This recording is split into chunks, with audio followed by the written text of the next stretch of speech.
এই তো মনে করছেন ও খুব জঘন্য একটা অন্যায় করছে। সে মনে করে একটা বাচ্চা শিশু, তার হাতে কোনো হিংসা থাকতে পারে না। এই জানোয়ারটা সেই শিশুটারে এমন ভাবে হত্যা করছে, তা পাবলিকে সহ্য করতে পারে না।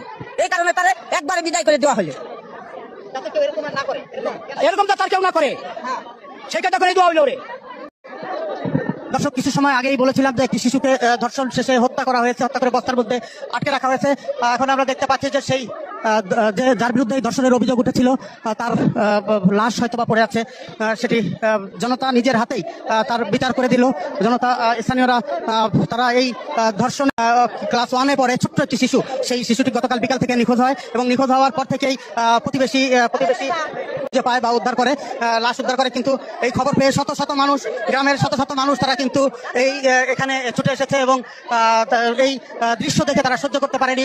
তারা ঘর ভেঙে তারা এই ঘরের মধ্যে প্রবেশ করে এবং যার বিরুদ্ধে এই ধর্ষণ এবং হত্যার অভিযোগ উঠেছিল তাকে নিজের হাতেই স্থানীয় জনতা বেধড়ক পিটিয়েছে এবং বলা হচ্ছে যে সে এরই মধ্যে মারা গেছে, সেটি জনতা বলছে যে তার, এবং বলছেন যে এটি আসলে তারা ক্ষুব্ধ হয়ে আসলে এই বিচারের যে মব জাস্টিস বা যাই বলি, এই ঘটনাটি ঘটিয়েছে, যাতে কেউ এর ধরনের ঘটনা আর কখনো না ঘটায়, কেউ যাতে এমন ঘটনা আর কখনো না ঘটায়, তাই দৃষ্টান্তমূলক শাস্তি তারা দিয়েছে, এটি দাবি করছেন।